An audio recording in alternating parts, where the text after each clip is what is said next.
Saya ingin sampaikan yang pertama, di waktu kita hanya 15 menit, 5 menit pertama untuk kesempatan peserta untuk presentasi. Tadi memang nafasnya kalau mau masih setelah nafas. Buat suasana sedemikian rupa Anda fresh. Kalau untuk minum dulu sebelum saya persilakan. Ketika presentasi Anda bisa duduk, bisa berdiri, bisa sambil jalan, tapi tidak boleh duduk di belakang saya. Boleh maju ke depan, mana yang enak lah presentasinya. Tetapi ingat waktunya hanya 5 menit. Kenapa? Karena 10 menit berikutnya akan digunakan untuk berinteraksi dengan Dewan Hakim. Kesempatan ini digunakan dengan baik karena pada menit yang terakhir, kira-kira 1 menit atau kurang, maka saya akan memberikan kode. Ketika tangan saya begini, itu berarti waktunya tinggal 1 menit. Dan kalau masih asik terus, tidak mau berhenti, mungkin 10 detik terakhir atau 15 detik terakhir, saya akan ingatkan lagi, dan ini peringatan terakhir. Oke? Saya akan menghitung waktu ketika Anda mulai bicara. Saya persilakan. Baik, bismillahirrahmanirrahim. Yang terhormat kepada seluruh Dewan Hakim serta panitia yang bertugas pada hari ini dan beberapa pengunjung di tempat ini yang sama-sama berbahagia. Assalamualaikum warahmatullahi wabarakatuh. Perkenalkan, saya peserta IKI 937. I want to present my Quranic paper about the implementation Quranic parenting, the pillar of action for preventing cyberbullying. The problem is cyberbullying. 45% dari 2.777 anak usia 14 sampai 24 tahun mengalami kasus cyberbullying. Jika dijumlahkan mungkin sekitar 1.250, bukan jumlah yang sedikit. Data ini berdasarkan UNICEF pada tahun 2020. Nah, Forum Serikat Guru Indonesia pada tahun 2023 mengadakan survei bahwa terjadi peningkatan kasus cyberbullying itu sebanyak 30 kasus. Nah, sebagai pihak-pihak yang aware terhadap fenomena ini, tentu kita akan melihat bahwa data 30 kasus ini bukan data yang real di lapangan. Masih banyak data-data di luar sana yang tidak terakumulasi oleh pihak-pihak yang mengakumulasinya. Maka penting untuk mempertimbangkan teori gunung es. Kenapa demikian? Kita tidak bisa menutup mata bahwa kasus ini beresiko kepada pelaku dan juga kepada korban. Yang pertama, depresi, terisolasi bunuh diri, dan ABH kepada pelakunya itu anak di bawah bantuan hukum atau bisa mendapatkan rehabilitasi. Cyberbullying bukan hanya juvenile delinquency atau kenakalan remaja, akan tetapi juga sebagai bentuk dari pola asuh keluarga yang kurang baik dan atau cocok bagi setiap anak. Pola asuh sama-sama mempengaruhi kehidupan anak sehingga keluarga, khususnya orang tua, sebagai bagian vital dalam proses tumbuh dan berkembangnya seorang anak perlu menjadi cermin yang baik. Kiranya orang tua harus membekali anaknya dengan memberikan pola asuh untuk mengaruhi kehidupannya. Karena banyak sekali fenomena yang terjadi akibat kesalahan pola asuh, seperti halnya kasus cyberbullying. Luqman Hakim yang dikisahkan dalam Quran surah Luqman menerapkan 3 bentuk pola asuh, yaitu penerimaan, pengajaran, serta perlindungan. Al-Quran sebagai pedoman memberikan nasihat kepada orang tua agar memberikan pola asuh yang disyaratkan, yaitu Quranic parenting, baik secara langsung maupun tidak langsung, sebagaimana dalam surah Luqman ayat 17. Bismillahirrahmanirrahim. Ya bunayya aqimis shalah wa'mur bil ma'ruf wanha 'anil munkar wasbir 'ala ma asabak innaka dzalika min 'azmil umur. Yang terjemahnya, wahai anakku, laksanakanlah sholat dan serulah manusia berbuat yang ma'ruf dan cegahlah mereka dari yang mungkar dan bersabarlah terhadap apa yang menimpamu, sesungguhnya demikian itu termasuk perkara yang penting. Nah, berdasarkan permasalahan yang ada, saya sebagai orang yang aware terhadap kasus ini karena merupakan kasus yang krusial, ini menawarkan gagasan berupa implementasi Quranic parenting pillar action sebagai upaya pencegahan kasus cyberbullying yang dikaji dengan menggunakan beberapa pustaka ilmiah serta diruntutkan secara deskriptif. Ini mengundang pemahaman yang komprehensif dari pembaca. Nah, melalui pilar action, adaptif, cekatan, tepat, inovatif, objektif, dan nyata dengan bingkai Quranic parenting. Ruang lingkup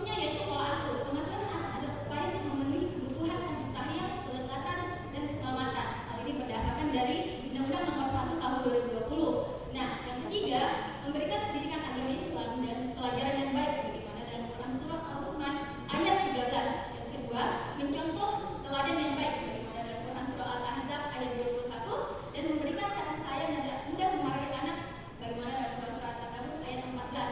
Yang terakhir, terinspirasi dari tagline Kemenang Sultra yaitu adaptif, cekatan, tepat, inovatif, objektif, dan nyata. Sebagai kesimpulan bahwa saya ingin menawarkan gagasan ini kepada kita semua, khususnya kepada tim Sultra karena merupakan sebagai langkah awal dari kita semua untuk memperhatikan kasus yang begitu krusial ini. Mungkin itu saja.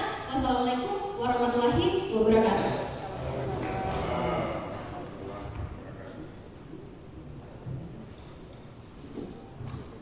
Baik, kesempatan berikutnya adalah kesempatan interaksi dari Dewan Hakim. Saya sudah ke Dewan Hakim. Yang pertama, saya belum mendengar ada penjelasan dari presenter tentang konsep Quranic parenting. Ini yang belum total. Ini penting yang Anda tawarkan. Anda sudah di kesimpulan tadi Bapak Ibu tawarkan, tapi saya tunggu mana ini yang ditawarkan itu lah. Yang kedua, beli ini hampir tidak ada lagi upaya yang bisa mematikan semua. Ini hampir berimbang dengan makin besar proyek diturunkan oleh pemerintah, berikan karakter masuk macam-macam, itu tidak mampu menekan bullying khususnya terjadi di sekolah.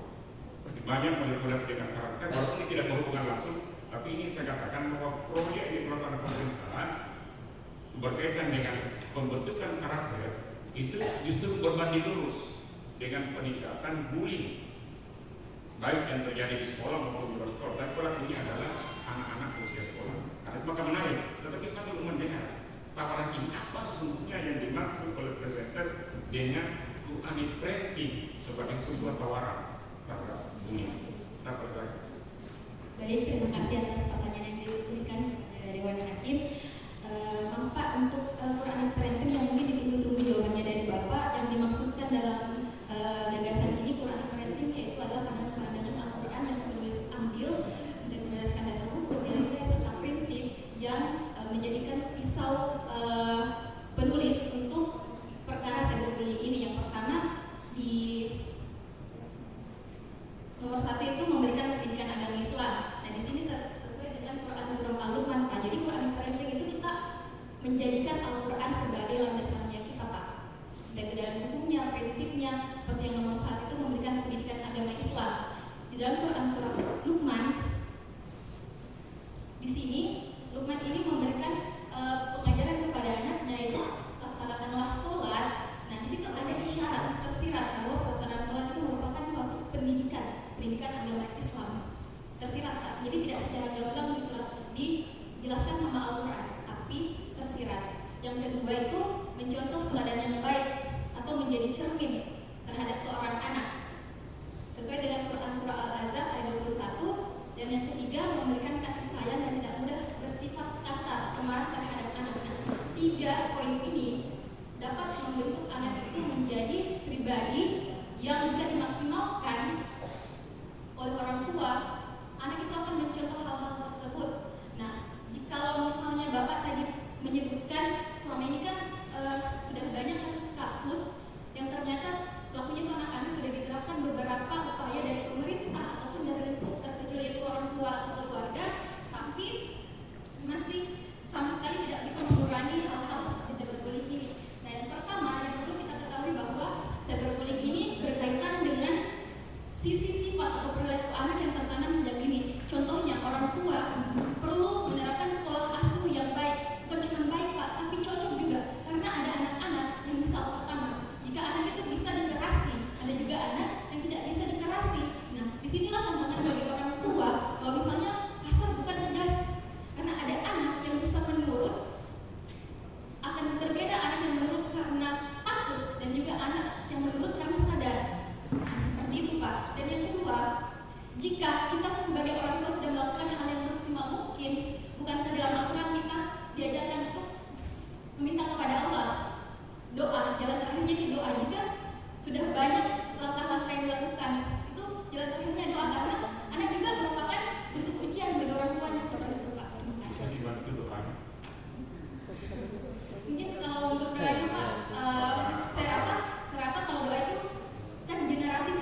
biar ini bisa diteruskan. Oh iya, baik. Tapi secara generatif kalau kita mengharapkan hal yang baik untuk anak, tentu itu sudah bentuk dari doa. Terima kasih. Masih ada waktu.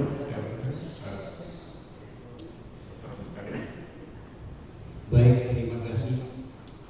Dalam makalah yang Anda paparkan dan diperkaya dalam presentasi, Anda sudah menjelaskan beberapa hal. Saya tidak ingin bertanya lagi tentang konsep Quran. Saya bicara fakta empirik bahwa rusaknya anak itu, sistem pembinaan itu basisnya rumah dan sekolah. Jadi kemungkinan rusaknya juga pada tempat ini. Di rumah kami tidak ada perhatian, sekolah tidak memadai, tidak kompeten bahasa pendidikannya, dan di rumah ini antara sekolah dan rumah yang di sini problem yang banyak memberikan gangguan. Saya ingin bertanya, dari problematik Quranik secara teoritis tadi, terus yang menjadi fakta empirik sehingga keluarga muslim jauh sekali melahirkan sosok anak yang soleh itu tadi oleh ketua meminta doanya Robbi habli minas solihin, kalau doanya Nabi Ibrahim dan yang lainnya. Saya ingin Anda sebagai calon ibu, karena saya punya anak laki-laki jadi berpotensi jadi menantu saya. Saya minta kepada terima kasih. Baik, terima kasih Bapak untuk karena telah menyuburkan kembali tawa di ruangan ini. Terkait pertanyaannya Pak, kan tadi secara teoritis itu berdasarkan Al-Quran. Makanya di poin D itu ada implementasi action. Nah di sini saya Yang jelaskan Al-Quran sudah kami iya bukan Al-Qurannya Pak. Jadi di sini dalam follow up pencegahan kasus cyberbullying yang berdasarkan Al-Quran tadi, saya terinspirasi dari action itu. Nah, action itu adalah tagline dari Quran Sutra. Nah, hanya O-nya saya ganti jadi objektif.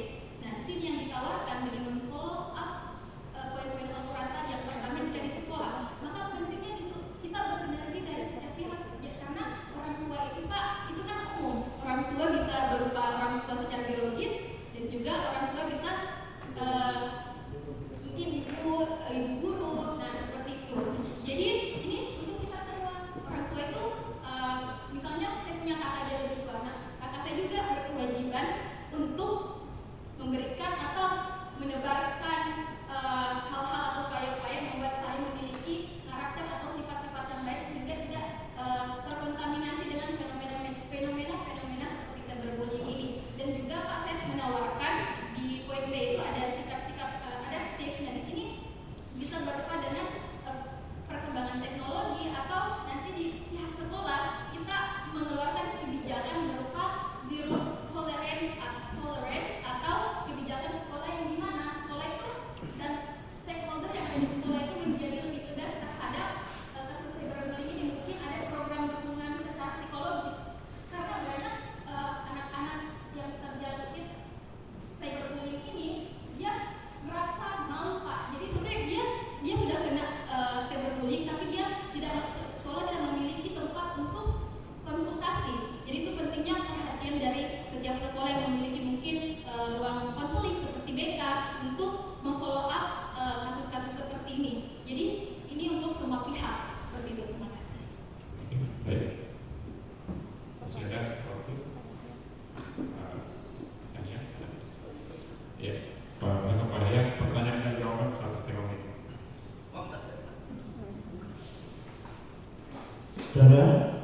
Secara teori undang-undang bahwa pendidikan itu ada yang disebut formal, informal, non-formal.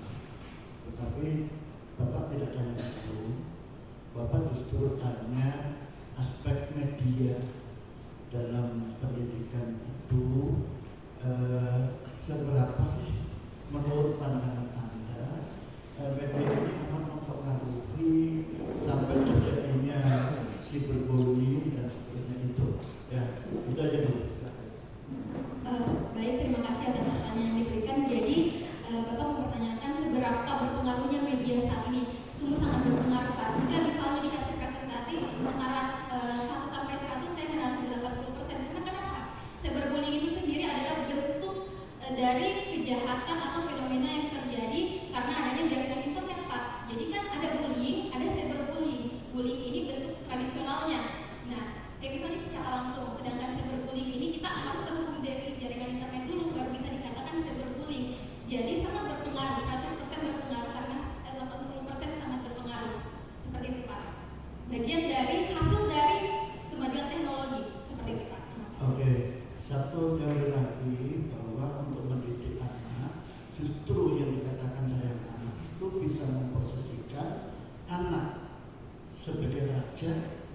anak sebagai hamba dan anak sebagai mitra.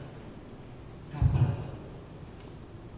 dia diperlakukan sebagai raja, sebagai hamba, dan sekaligus sebagai mitra?